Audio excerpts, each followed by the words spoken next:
Oikein paljon tervetuloa uuteen Snowcross Season podcastin pariin. Tässä podcastissa totta kai tämän kauan aikana puhutaan Snowcrossista ja siitä puhutaan paljon. Saadaan paljon toivottavasti myöskin vieraita. Eli tämä on aivan uusi podcasti. Tämä on nyt ensimmäinen jakso, mitä tulit tänne kuuntelemaan tai katsomaan oikein videon välityksellä, joten tervetuloa. Ja jos tykkäät, niin nakkasat tuolta kanavat ja muut kaikki tilaukseen, niin saatan sitten uuden jakson tietoon heti, kun se tulee. Tässä on 2 osiota oikeastaan tämän podcastin aikana.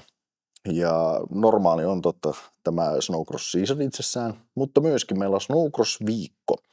Eli jokaisessa jaksossa käydään läpi, mitä silläkin viikolla on mahdollisesti tapahtunut, niin tuolla Yhdysvalloissa kuin sitten täällä Pohjoismaissa Snowcrossin saralla ja Snowcross-kilpailuissa. Jokaisen jakson pyritään saamaan myöskin vieraita, mielellään kuskeja, vaikuttajia, henkilöitä, legendoja Snowcrossin ympäriltä. Ja ensimmäisessä jaksossa meillä onkin 3 kappaletta Suomen mestareita, mutta mennään siihen kohtapuoleen, ei mennä siihen ihan vielä. Katsotaan tähän kärkeen vähän kalenteria, miltä se näyttää Snowcrossin osalta tällä hetkellä. Ja tässä nyt kun eletään viimeistä päivää vuotta 2024, niin kalenterihan näyttää siltä, että SM-sarja Snowcrossissa aloitetaan tuossa 1. päivä 2. Parikkalassa, jonka jälkeen sitten toinen osakilpailu ajetaan Nivalassa 8. päivä 2. 2025. Sitten tietysti löytyy Stadion Crossi Oulu, ja se on 21.2. Pistetään ne myöskin tuohon sitten kaikille kuvaa katsoville pyörimään. Ja Joensuu 28.2. Eli näköjään tuosta helmikuusta tulee aika tiivis kausi. Ja sitten myöskin 15.3. niin 3. SM-osakilpailu, jonka ainakaan Moottoriliiton sivujen mukaan tässä ei ole vielä nyt sitten paikkaa. Nämähän voi pikkasen elää nyt, kun tämä lumitilanne meillä täällä Suomessa on vähän mitä on, ja katsotaan mihinkä tulee minkäkin verran sitten lunta. Tämän viikon Snowcrossin viikolla meillä on 3 kappaletta Suomen mestareita. Siellä on Saga Forssell ja totta kai Topi Rinne, mutta myöskin Aki Pihlaja. Ja mä pääsin heidän kanssaan juttelemaan pikkasen etäyhteyden välityksellä, että mitä fiiliksiä tulevasta kaudesta, minkälainen oli viime kausi. Ja lähdetään katsomaan nyt näiden 3 mestarin kommentit kaudesta 24 ja suunnitelmat 25 kaudella.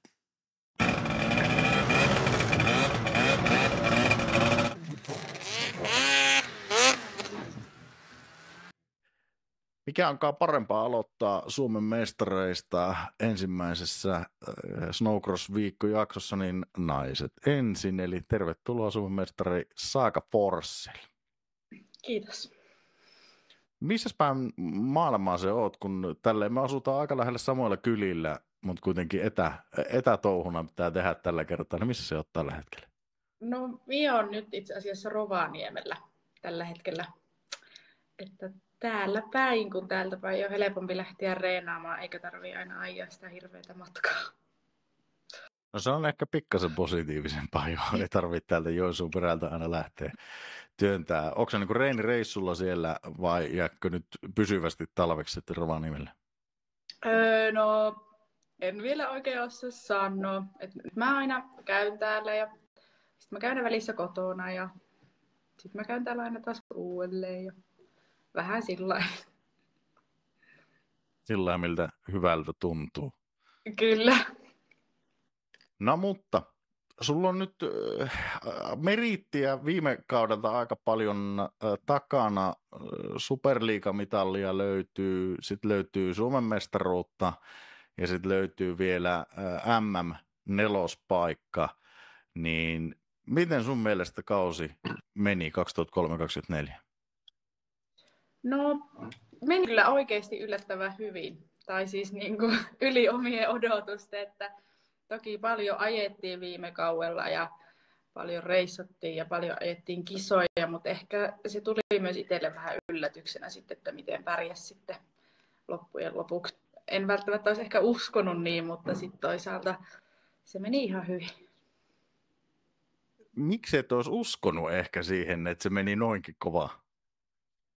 No, en mä oikein tiedä, kun ei tule sille hirveästi reenattua tyttöjen kanssa, että yleensä tulee niin poikien kanssa reenattua ja tietää kuitenkin, miten kova taso esimerkiksi Ruotsissa ja niissä MM:issä on ja Superliigassa, niin en välttämättä olisi ekana uskonut, että sillä voi jossain vaiheessa palkinto siihen saada, mutta näköjään kovaa työ palkitaan ja sieltä se sitten tuli. No, sulla oli SM-sarjassa aika hyvä ja tiukka vääntö, pisteitä 154 kappaletta tuossa viime kaudella, kun taas sitten Laamosen Emmalla 147 pistettä, niin minkälaisilla fiiliksillä nyt ainoastaan tuo melkein 10 pisteen ero?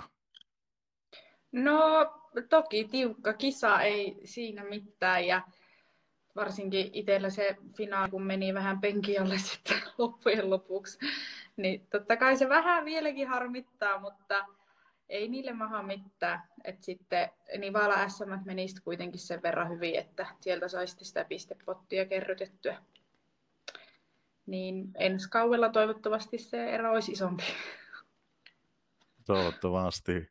Mites kotikisa ei mennyt ihan putkeen, siellä oli nilkassa pikku hässäkkää, mutta saat kuitenkin silti ajettua todella hyvin kaikki erät sieltä sitten Norjaan ja siellä tietysti vähän kaikennäköistä häsmäkkää myöskin, niin minkälainen fiilis jäi nyt sitten MM-kisoista?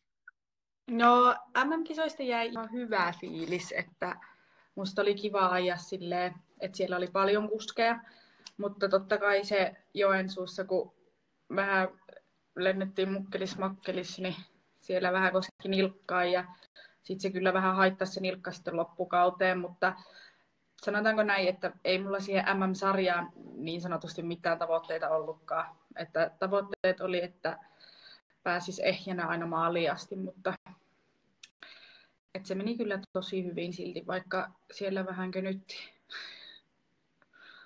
No on se hyvä välillä vähän könytäkin, niin tietää, että miten hommaa ei ajeta. Löytää ne rajat siellä. Minkälaisia suunnitelmia sulla nyt on? Ja tämä hetki kaudesta nyt, kun vuosi vaihtuu ihan kohta puoleen, niin kukaan ei oikein paljasta koskaan mitään, mutta nyt me sitten kysytään ihan suoraan, että mitä meinaat ajaa nyt sitten tulevalla 24-25 kaudella? No totta kai kaikki SM-kisat, sitten kaikki MM-kisat mitä on, ja sitten mitä vaan jää viikonloppuja yli, niin kaikki Ruotsin kisat. Mitä jää onko se Ruotsi sellainen, missä vauhti on kovempi selkeästi ehkä, tai ainakin se vaikuttaa varsinkin tuolla miesten puolella sellaiselta, että se on oikeasti kovempaa se vauhti, niin lähdetäänkö sieltä hakemaan nyt vaan sitä vauhtia vai lähdetäänkö niin kuin ihan tosissaan vääntämään sinne sitten ykkös-, kakkos-, kolmospaikoista?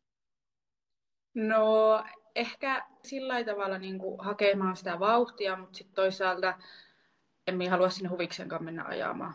Että kyllä minä haluan palkintosijoista ajaa. Niinhän se pitääkin, eihän se niin ihan harrastelemaan vaan lähetä, vaan niin, ihan lähdetään kunnolla. Se on ihan totta. Et toki sitten näkemään, että onko itsellä vauhti kasvanut yhtään ja sitten onhan se mukava haastaa naapureita. Suomi-Ruotsi maaottelu, ainahan se on kiva. Se on just näin. Miten MM on tähtäimessä tällä hetkellä, totta kai myöskin SM-sarja, ja tuossa aikaisemmassa Ylen haastattelussa muun muassa karjalaisillekin taisit kertoa, että tavoite olisi myöskin tuonne Yhdysvaltoihin jossain kohtaa, niin joko Yhdysvaltain lentokenttää ruvetaan nyt sitten kolkuttelemaan vai pysytäänkö edelleen täällä Pohjoismaissa? No pysytään vielä täällä päin. Pitää varmaan vähän opiskella tuota englantia eka ja vähän ajaa lujempaa, niin sitten jos joskus joku kaunis päivä. Meinaatko, että englanti on ollut jotenkin semmoinen akilleen kantapää tässä viime aikana? Joo, mutta minä olen opiskellut. Minä oikeasti osaan jo ihan hyvin. Oikeasti? Joo, iskä iskän kanssa on opiskeltu. Tai minä olen kertonut sille, kuinka minä olen oppinut. Okei. Eli nyt on ollut sellainen tilanne, että iskä on pakottanut opettelemaan englantia tässä sitten viime Joo, aikoina. se on vähän ollut nyt työalla se. Mutta Aivan menee loistavaa. oikeasti jo ihan hyvin. Osaan mä muutakin sanoa kuin cat ja dog ja me and you. Yes. Aivan mahtavaa. Jatkuuko edelleen nyt sitten Jokikone Racing-tiimin kanssa? Minkälaisia kuvioita on sillä saralla nyt sitten ensi vuodelle? Jatkuu Jokikone Racing-tiimissä vielä ensi kausi ajoa ja no mitäs se, yhteen hiileen totta kai puhalletaan ja toivotaan, että saadaan tiimille menestystä ensi kaudelle ja sellaista.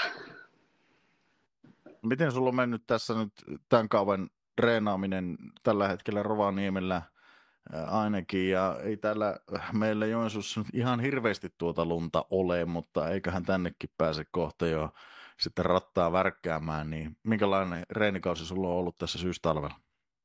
No totta kai hirveästi oli aerobista treeniä ja crossfittiä tuossa ennen kauan alkua ja sitten pääsi ajamaan, niin nyt on itse asiassa joka viikonloppu oltu ajamassa. Tällä hetkellä, että olisiko tunteja varmaan joku reilu 10 ehkä. Että niin kun kelkkaan tulleita tunteja, niin se on jo silleen parempi kuin 0. No onhan se nyt hyvänä, aika huomattavasti paljon parempi kuin 0, jos 10 tuntia alkaa tässä vaiheessa tulemaan. Onko sulla nyt sitten muuta reeniä, crossfittiä, salia, kelkkaa tällaista sen ympärillä vai keskitytäänkö pelkästään näihin? No näihin kyllä tällä hetkellä keskitytään, että se on se pääjuttu. Mahtavaa.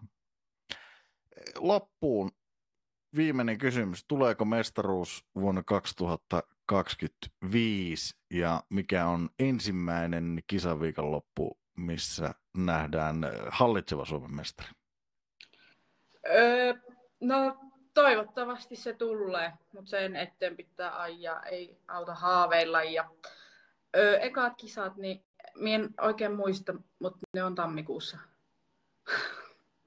En minä oikein... No, siellä siis.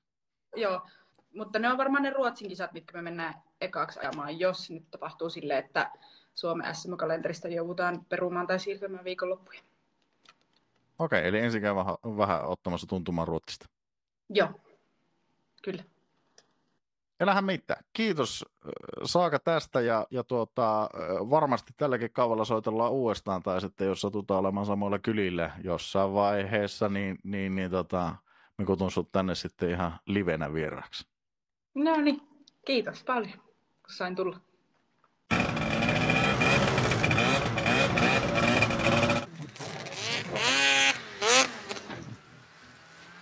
Nyt on vuorossa sitten yksi Suomen mestari lisää tuolla toisessa päässä ja varmaan yksi viime kauden puhutuimmista kavereista juuri mopokortin saanut Topi Ring.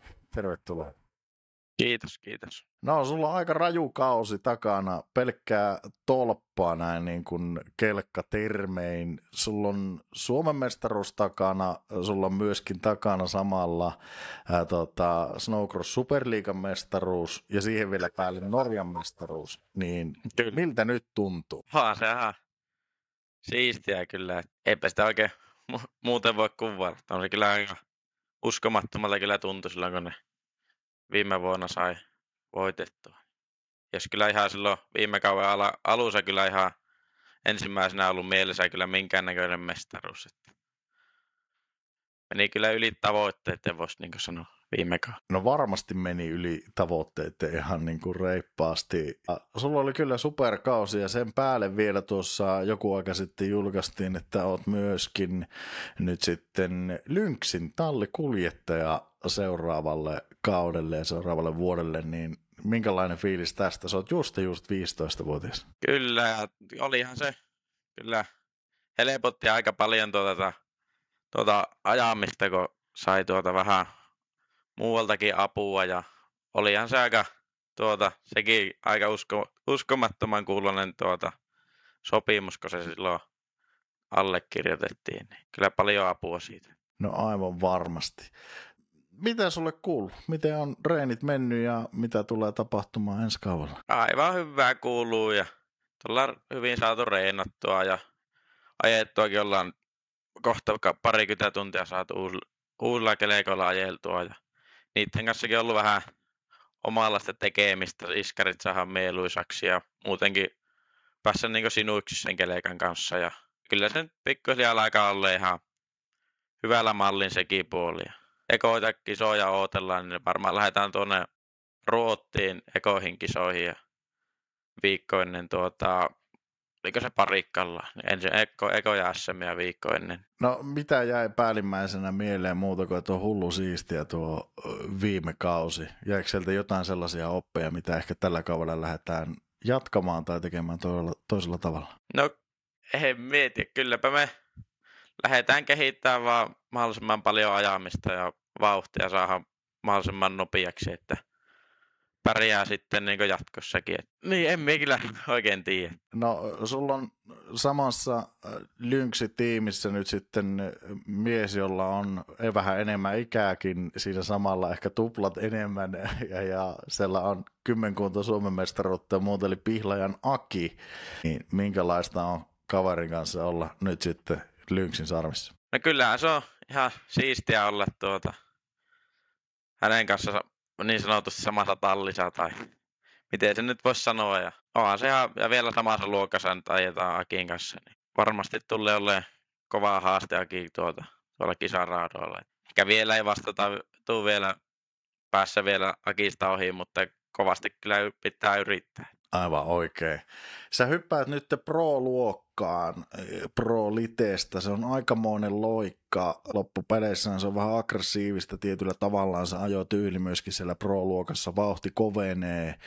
Minkälaisia ajatuksia sulla on tuosta vaihdoksesta? No hyvillä mielin lähdetään vaihtamaan luokkaa. On se mukava, kun kuskit vaihtuu ja taso kovenee, niin pitää kans itselläkin vähän koventua ajamisessa ja se ajamisen luonne vähän tulee totisemmaksi ja ei kestä enää paljon jättää tilaa muille, että tulee paljon niin vähän saattaa tulla vähän kontaktia tuolla raalla muiden kuskien kanssa vähän rajummin.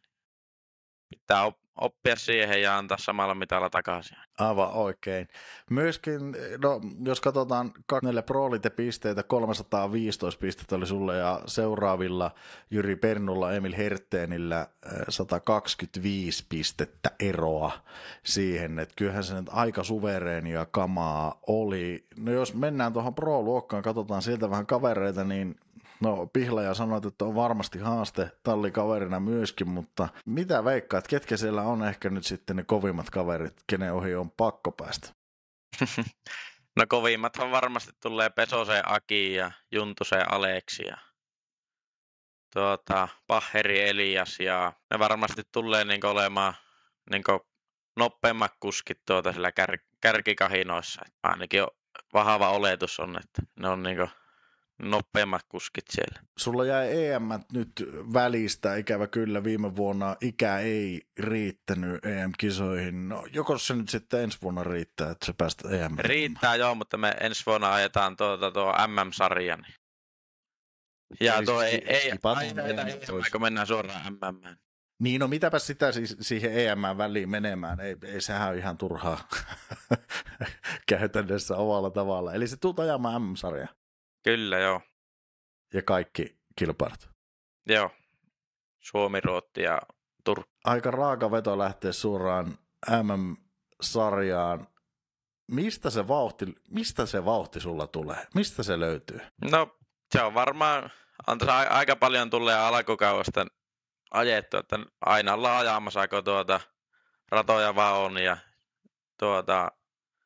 ja sehän tulee ihan siitä, kun ajaa kilpaa tuolla raalla nopeiden pro-kuskien kanssa. Ja sieltä se varmaan tulee kova ajotuntien takkahan se tulee.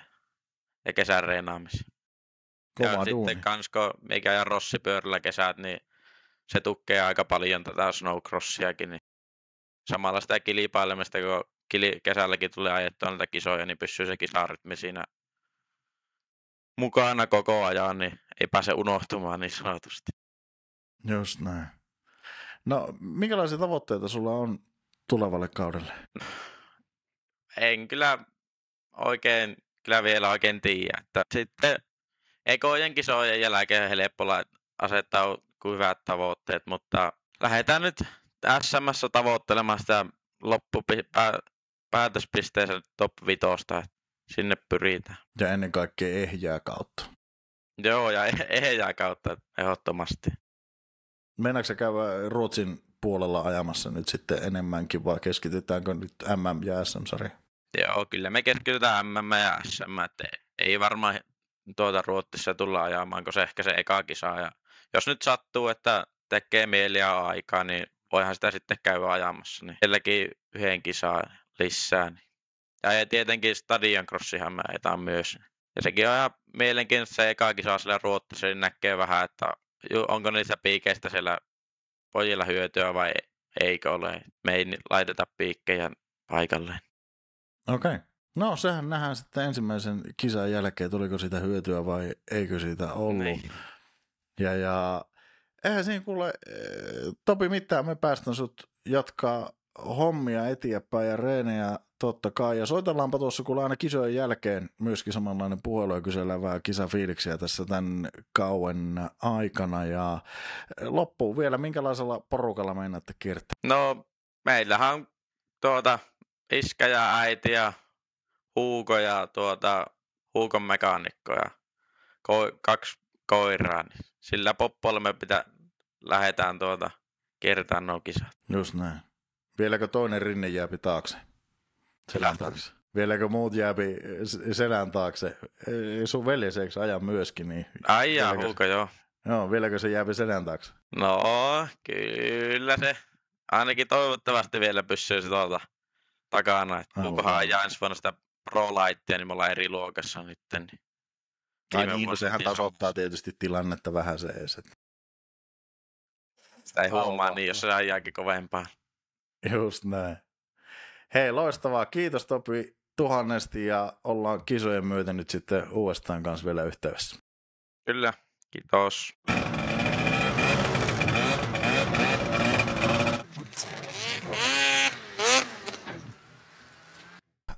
Ei olisi Suomen mestareiden läpikäynti mitään, jos ei saatais, onko nyt jopa 10-kertainen Amerikan kotka Aki Pihlaja myöskin tänne videoyhteyden päähän. Oikein paljon tervetuloa.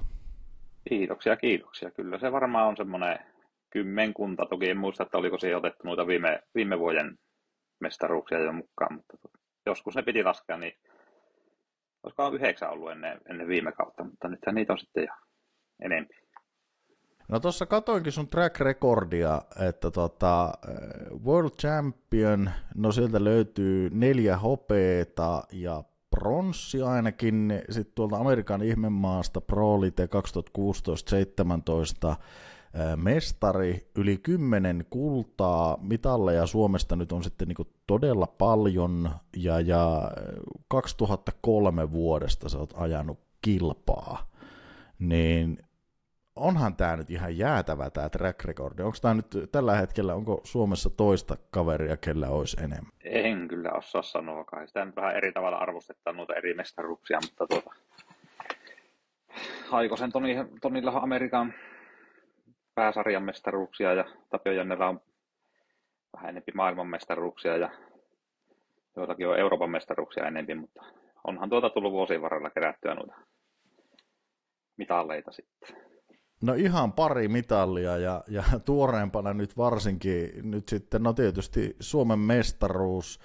Palataan kaudelle 24. Minkälaisia fiiliksiä jäi tuosta kaudesta ylipäätään? No hyvä kausihan se oli kaikin puolin, että hyvin pitkälläkin melkein kaikki kisat voitin, mihin osallistuin. Ja oikeastaan se yksi kisa, mikä jäi niin kuin käymättä, oli se Turkin MM-kisa. Toki se oli sen pojan syntymän takia, niin piti sitten jättää siellä käymättä, mutta muutenhan se meni tosi hyvin ja ei enää pysyttiin. Ja ei mitään. Ja sanotaanko, että helpoilla mielin pystyi tähän kauteen lähteä, että oli sääjöt selvillä ja Uskeleikkakin julkaistiin, niin sehän oli heti paljon parempi, sanotaan näin, että kevyempiä, nopeampia, kehittyneempiä, ergonomisempia, mitä näitä kaikkia ylistyssanoja on, mutta Kaikki mahdollista, mitä vaan keksii tähän väliin. Just näin. Se oli aika niin kuin mahtava kausi tälleen näin selostajan ja myöskin ihan katsojan näkökulmasta. Teillä oli siellä kovaa vääntö nyt sitten Pesosen kanssa aika ajoin. Ennen kuin mennään tuohon MM-sarjaan, niin käydään kuitenkin vielä SM-sarjaa läpi sen verran, että pisteitä sulla 296, Pesosella 242 näyttäisi olevan ainakin Sami Vuolapin laskennan mukaan, terveisiä vaan Sami Vuolapille, mutta teillä oli tiukka vääntö siinä Pesosen kanssa ja puhuttiin ehkä jopa jo jossain määrin, että pystyykö Pihlajaa lyömään kukaan, niin onko Pesosen Aki nyt sitten se toinen Aki, joka kruunataan mahdollisesti nyt sitten mestariksi, vai vieläkö meinaat ottaa yhden? No, tokihan sitä nyt itse pyrkii siihen, että saisi vielä yhden ja en ole silleen päättänyt vielä, että koska lopetan, että vuosi kerrallaan, mutta tokihan tuolla Pesonenhan on kovaa ja on tietenkin monta muutakin siellä, että kesä on aina välissä, niin ei tiedä, että mitä muut on tehnyt ja onko mennyt eteen vai taaksepäin, mutta jos malttaa olla virittämättä, niin luultavasti on menty eteenpäin sitten. Malttaa olla virittämättä, pystytkö vähän tarkentamaan, mitä olla virittämättä? No, että on keskittynyt siihen olennaiseen, millä sitä vauhtia saa, eikä siihen, että sitä kelekasta haetaan niitä vikoja sitten, ettei kulje. Mutta tosiaankin niin kuin Pesonen ja Nolammihan nyt näyttäisi olevan ehejänä, että kävi Amerikassa jo ajamassa yhden kisan ja Paheri Elias on taas saanut itsensä kuntoon ja tullut tänne Eurooppaan ajamaan ja Juntusen Aleksi on kovasti nyt ollut ajohommissa. Aleksikin jaksaa vielä jatkaa ja kunhan se vielä jäi tuosta listasta, ketä oli tuossa kärkikamppailussa mukana. Topi Rinne tietenkin Liteestä noussut tuohon. Vauhti on aina vähän arvotus sitten noiden reenihommien perusteella ja viime kauden perusteella, mutta kyllä siellä varmaan itsekin saa ajaa sitten melko hyvin kilpaa. Mikä se taika on siihen? Sanoit tuossa, että ei viritä liikaa, niin onko se pelkästään se kuskin fysiikka ja pääkoppa, millä noita Suomen mestaruuksia käydään hakemassa? No siis tietenkin se kuskilta vaatii paljon. Toki siinä pitää olla se kelekka kunnossa, mutta se nyt on vaan tuossa tullut todettua, että se yleensä virittämällä menee vähän huonommaksi sitten se itse ajopeli, että koittaa sitä kuskia virittää enemmän entä kelekkaa, niin yleensä menee paljon paremmin. No tuossa aikaisemmin mainitkin, jos mennään MM-sarjaan, että se Turkki jäi siinä, onneksi olkoon näin muuten jälkeenpäin vielä tälleen videokin välityksellä, niin ihan hyvästä syystä jää myöskin Turkki välistä, mutta minkälaisia mietteitä itse MM-sarjasta? Siis viime MM-sarjasta, joo. Mikä siinä ihan mielenkiintoinen lisäys se Turkki oli, että vähän kaksijakoiset tunteet siitä, mutta jos siellä on kisat, niin pakkohan siellä on lähteä tulevana vuonna käymään sitten. Ja mutta siis hyvä hommahan se on, että saadaan noita kisoja, mutta jää se nyt sanoisi. Tietenkin Norjahan oli tosi hyvä paikka ja Joensuukin oli hyvä, mutta lumen kanssa on tietenkin aina haasteita noiden kanssa. Toivottavasti ensi vuonna onnistuu ne lumen kannalta paremmin ne kisat ja Turkissakin saataisiin parempaa rattaa aikaiseksi, mutta en tiedä, muutenhan on ihan hyvä sarja, että kuskeja ihan kohtuudella. En tiedä, ketä sitten ensi vuonna on ajamassa noita MM-kisoja, että miltä se sarja sen suhteen näyttää.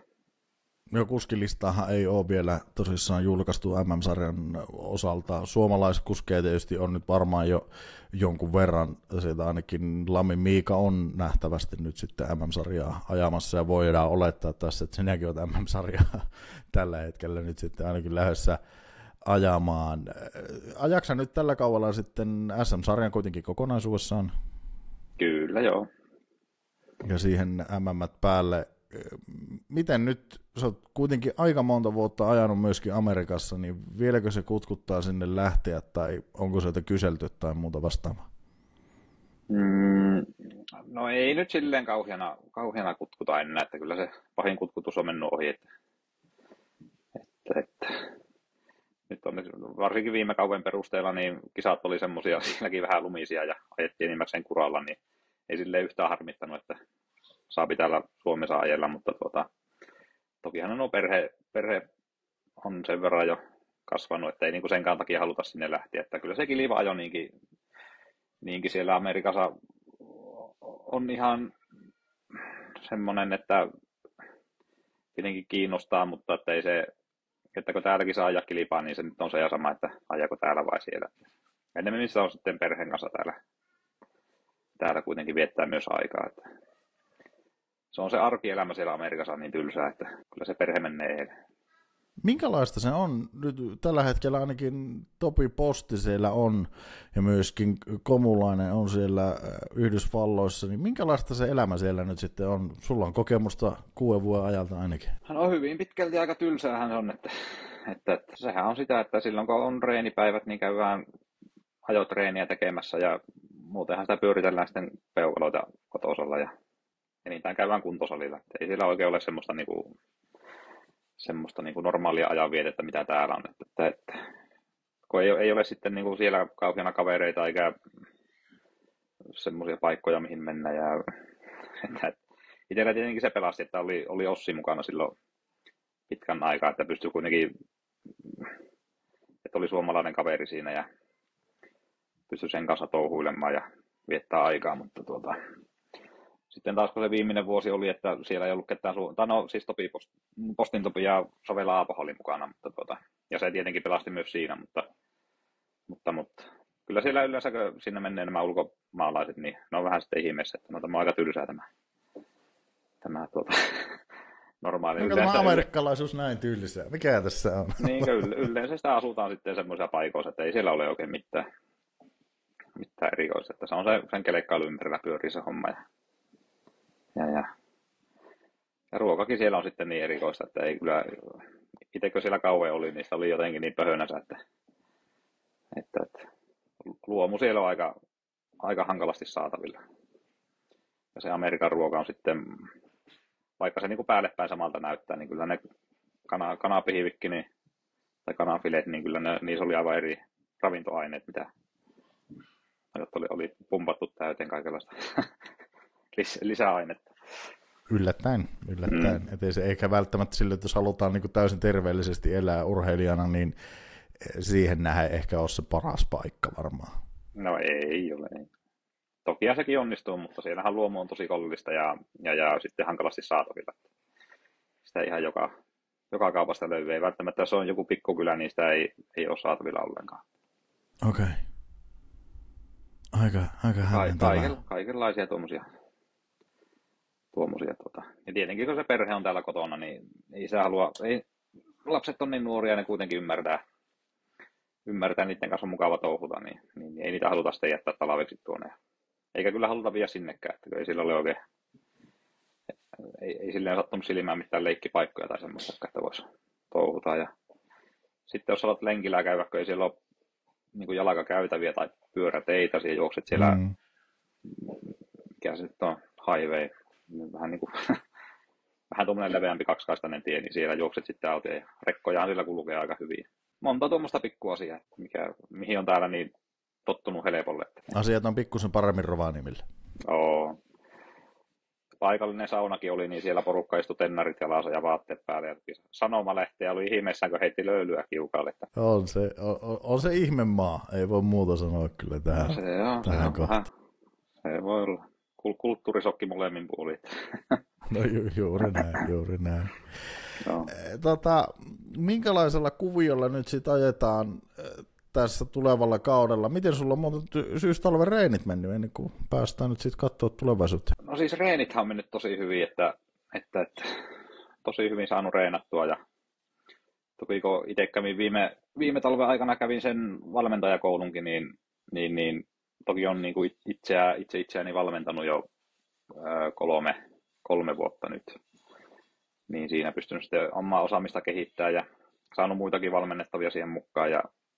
Mutta niin kuin tosi hyvässä kunnossa tuntuu olevan nyt tuossa, mitä on ajotreeniä tehnyt, mutta toki niin tuossa ennen kuin vissiin laitoit play-napin päälle, niin sattui tuo olkapäävahinko, että napsahti olkapää pois paikaltaan, niin se pikkusen tietenkin antoi takapakkia siinä, mutta toki kun hyvässä kunnossa kun urheilija on, niin jos Googlesta katsoo, että kauanko menee olkapää vaiva korjataan, niin se on näkkiä 12 viikkoa, mutta luotetaan nyt siihen, että kun urheilijoita ollaan ja hyvässä kunnossa ja silleesti, niin luultavasti ei tarvitse leikkaushoitoa, niin koitetaan olla sillä parikkalassa viivalla kuitenkin. No toivotaan, että ei tarvitse leikkaushoitoa tässä vaiheessa. Se olisi pikkainen takapakki tähän väliin. Meinaatko sä käydä tuolla Ruotsissa ylipäätään nyt ajan? En käy sen MM lisäksi sitten sitä Ruotsin sarjaa ajamassa. Oli sielläkin ne kisat siirtynyt melko etelään, että koittaa nyt olla vähän kotonakin. Sitten on noita kisoja kuitenkin 3 SM-kissaa ja 3 MM-kisaa ja sitten tietenkin Oulun Stadion Crossi. Niin. Ja toki sitten keväällä tulee varmaan käytyä sitten Karasuoilla ajamassa kilpaa ja tuleekohan sinne sitten muita kisoja kalenteriin, en tiedä, että miten se on. I guess we never know. Tai no, kyllähän sen toivottavasti pitäisi kohta puoleen selvitä, kun tammikuu kääntyy tässä nyt ihan juuri näillä näppäimillä. Niin se ihan... Kausihan on pitkä, joka tapauksessa se alkaa niin myöhään, että juuri näin. Helmikuun ensimmäinen viikonloppu vasta aletaan kilpaa ajamaan, niin saa nähdä sitten. Kevätkisat on kyllä mukavia. Toki SM-sarjahan päättyy täällä Rovaniemellä, että se on ihan mukava, että kotikisaa ja luultavasti aurinko paistaa, tai niin kuin suuremmalla todennäköisellä, mitä täällä pakkaskisoissa, mitä se on täällä alkanut se kisakausi. Minkälaisella jengillä sä pyörit tällä hetkellä? Tuosta somesta on nähnyt muutamaan otteeseen, että sulla on joku asuntoautoprojekti siellä ainakin menossa, tai retkeilyauto, että kierräksä ihan itekseen, vai lähteekö Ossi matkaa, vai minkälaisella porukalla lähdetään kertaan? No joo, siis Sprinteri olen rakennellut tuossa retkeilyautoksi, mutta samalla tyylillä kuin tai oikeastaan viime vuonnakin, että no Huttusen Sami nyt on lupautunut vähän niin kuin päämekaanikoksi, että yrittää käydä suurimman osan kisoista ja sitten on pari semmoista vaihtelevaa mekaanikkoa, että jos ei Sami pääse mukaan, niin koittaa saada joku mukaan, että ei tarvitse ihan yksin siellä olla. On se yksinkertainen vähän raskasta, jos pitäisi mekaanikkona olla ja kuskina olla ja sitten pitäisi vähän niin kuin keskittyä kisoihinkin ja kaikkea muuta, niin se ei oikein niin kuin toimi millään sortimentillä.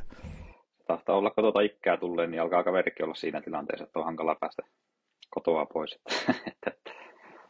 Mutta viime talvena löytyi kuitenkin joka kissaan mekaanikko, niin siinä mielessä hyvin. Niin. Toki siinä silleesti, no itse on nyt noita treenejä käynyt ajamassa ihan omissa oloissa, että koittaa olla mahdollisimman vähän rasittamatta niitä kavereita, jotka sitten suostuu aina lähtemään viikonlopuksi tuonne Jumalan selän taakse kisoihin. Niin saa sitten niitä iltalomalappuja kuitenkin. Just näin. Ajamisesta puheen ollen ei varmaan nyt tule kellekään yllätyksenä, että millä laitteella tullaan ajamaan tai millä kamppeella, niin kerro nyt, sä oot kerennyt jo jonkun verran uudella RS-lynksillä ajaa, niin minkälainen fiilis? Se on aika uuden näköinen kaikin puolin ja uutta tekniikkaa paljon, niin miltä se on tuntunut? No, kyllähän se on tietenkin harppaus taas eteenpäin ja ulkonäköhän siinä nyt on tietenkin eniten muuttunut ja mikä varmaan aiheutti messuillakin suurta mielenkiintoa, kun se julkaistiin, mutta ei ole silleen mitään negatiivista sanottavaa vielä muuta kuin, että ei ole vaan päässyt tarpeeksi ajamaan sillä nyt. Että hyvin pitkältihän, koska alusta on kuitenkin pysynyt samana, niin on silleen helppo lähteä tulevaan kauteen ja sehän nyt muista, että paljon se on viime vuotista lynksiä kevyempi, mutta nythän se on niin kuin tämä vuotissa skiidoa 12 kiloa kevyempi, niin sehän on niin kuin se suurin ero itselle. Ja sehän tietenkin aina tehopainosuhdetta lisää ja saa kuskikin syödä vähän enemmän sitten kesäaikana. Mutta tosi hyvältä on kyllä tuntunut sen, mitä nyt on käynyt ajamassa. Ja sehän me nähdään tuossa nyt sitten ensimmäisessä kisossa, että miltä se vauhti nyt näyttää ja tuntuu siellä. Eihän siinä sen kummempia. Mä päästän nyt tästä parantelemaan olkapäätä. Toivottavasti se on konniksessa ennen ensimmäistä SM:ää. Ja jos haluat kertoa katsojille tai yhteistyökumppanille terveisiä tähän loppuun, niin kerro ihmeessä. No, totta kai. Kiitokset kaikille yhteistyökumppaneille, ketkä nyt on lähtenyt mukaan tukemaan ensi kautta. Ja koittanut nyt vähän parantaa tuota somemateriaalin tuotantoakin, ja ihan hyvin onnistunut. Toki nyt ei ole nyt 1,5 viikkoa tullut mitään, kun vähän miettinyt, että mitä sinne laittaa, kun ei pääse ajamaan, mutta koitetaan piettää myös fanit sitä kautta vähän paremmin ajan tasalla ja mielenkiinnosta lajia kohtaan. Ja toivottavasti nyt tulee tosi paljon katsojia katsomaan kisoja ja löytää niin kuin uudekin katsojat tämän lajin. Ja tietenkin tämä podcast ihan yksi hyvä keino tuota lajia niin kuin tuoda esille. Ja ei mitään. Kiitoksia myös Harrille, että jaksaa touhuta. Aina välillä jotain pitää ja soitellaanpa kuulla aina kisojen jälkeen tuossa ja kysellään vähän fiilikset ja katsotaan miltä ne tuntuu ne kisat ja sitä myötenhän me tiedetään myöskin mikä se sijoitus siellä on ollut, onko se edelleen yhtä tolppaa vai minkälainen kausi on tulossa, niin kiitos Aki, nähdään viimeistään nyt sitten ekojen kisojen parissa.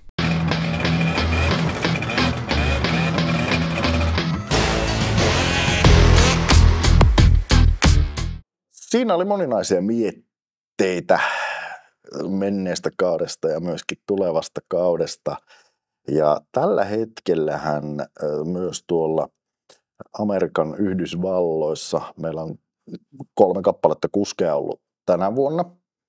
Ja nyt sitten ainakin 2 kappaletta tällä haavaa sinne seuraavankin osakilpailuun lähtee. Eli Topi Posti ja Joni Komulainen. Ja ensimmäinen osakilpailu ajettiin tuossa 13. ja 14. joulukuuta. Seuraava on tulossa nyt 10. ja 11. päivä. Sitten mennäänkin tammikuun lopulle. Helmikuussa 2 osakilpailua.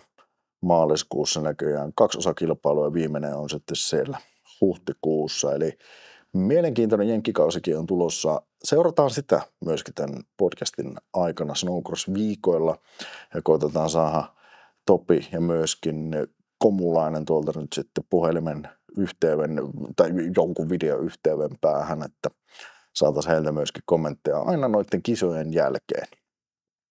Snowcrossin viikko-osiossa myöskin käydään, kuten sanoinkin noissa aikaisemmissa haastattelussa, että soitellaan aina kisojen jälkeen, mikä on meininki ja näin poispäin, niin pyritään siihen, että saataisiin aina vaikka top 3 soitettua läpi. Otetaan juniorit myöskin totta kai mukaan, koska ne on tärkeää, siellä Snowcrossin tulevaisuus. Ja pyritään saamaan nyt sitten ihan tähän normipodcastin puolelle vaikka jotain legendoja aikaisemmilta vuosilta. Ja jos sulla on joku semmoinen vieras, kenet sä haluaisit, kenen kanssa voit jutella, niin kommentoi tuonne alle tai laita sitten YV:llä vaikka tuolla Instagramissa viestiä @kolehmaisen Harri-kanavalle, niin meikäläinen saa sitten ne ja lähtee ratsailemaan haastateltavia.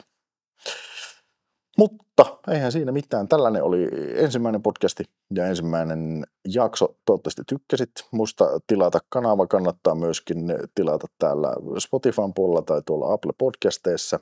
Eli tämä podcasti julkaistaan aina Apple Podcasteissa, Spotifyssa ja sitten totta kai myöskin täällä YouTuben puolella. Niin jostain näistä 3 alustasta pääset sitten seuraamaan tiiviisti. Ja pyritään siihen, että viikon 2 välein ainakin 1 jakso saataisiin aina ulos ja sinne sitten joku mielenkiintoinen vieras. Ja totta kai katsotaan sen viikon Snowcross-meiningit aina tuolla Snowcross-viikko-osiossa. Ensi jaksossa hypätään osittain Amerikkaan, mutta myöskin pysytään täällä Suomessa, koska Miika Lammi kävi ajamassa yhden kilpailun tuolla Jenkeissä ja on nyt sitten mulla ensi viikolla tässä vieraana kommentoimassa vähän Snowcross-viikon osalta, että miltä se nyt sitten se jenkkitouhu ja Amerikka näytti. Ei siinä sen kummempia. Näillä mennään. Kiva, kun tuli katsomaan tai kuuntelemaan, tilaa kanavat ja näillä mennään. Ensi viikkoon.